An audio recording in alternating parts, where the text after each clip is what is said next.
Alexandra Harbushka, founder of Life With Herpes. If you're just tuning into this, this is part of the oh shit anniversary. This is me walking you through what it was like being diagnosed with herpes 11 years ago.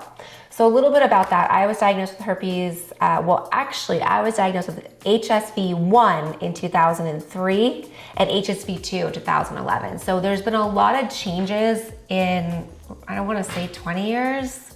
That sounds like I'm super old, but in the last 19 years, there's been a lot of changes.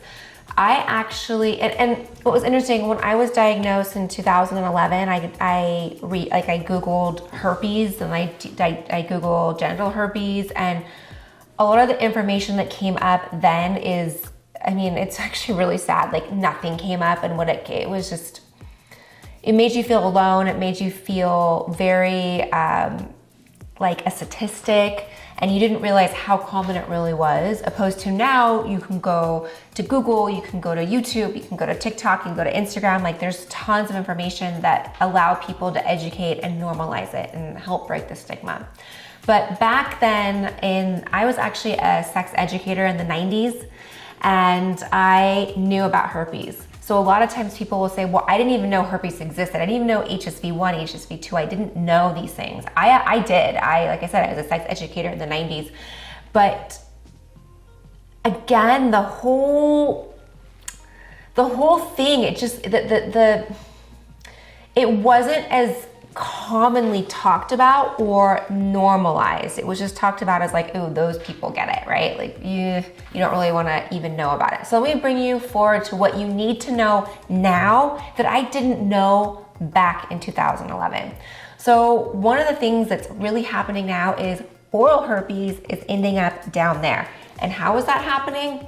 Well, HSV1 can also become genital HSV1. So it can be oral HSV1 or genital HSV1. And this is something that really wasn't either talked about back in 2011, 2003, back in the 90s when I taught for Planned Parenthood. This was never even discussed.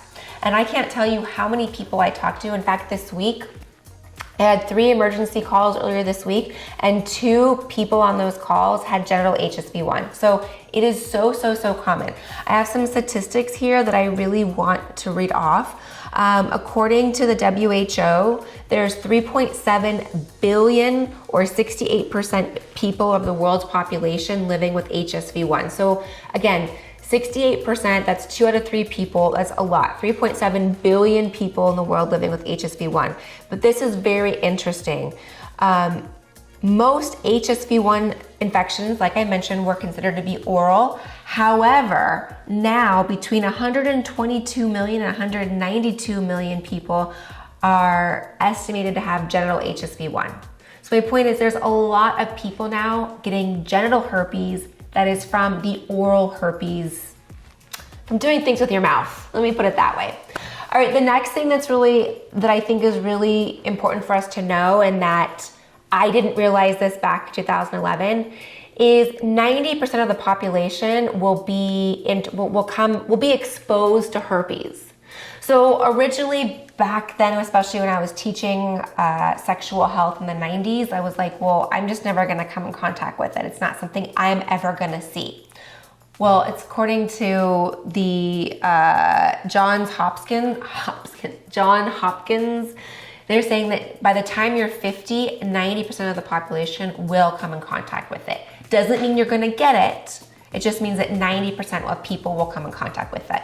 So how does that impact you? What's important for that to know is that when you're dating people and having this conversation is you can bring this up. Hey, you're gonna be introduced to it regardless. You're gonna come across it regardless. This is something that we need to talk about and educate.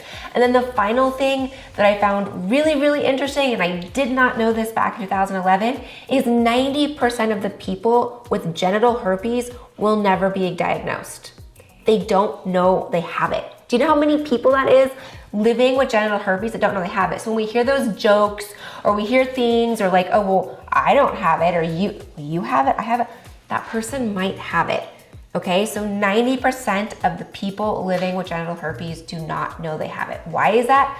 They're either not getting diagnosed, they're asymptomatic, so they're not getting symptoms. If they go to get a STI, STD test, it's not typically included in the test, or they think it's something else. They're like, it's just a mosquito bite, or it's jock itch, or whatever. I nicked myself shaving, whatever. All right, hope these 3 things really helped you, especially it's definitely helped me evolving in these last 11 years dealing with herpes.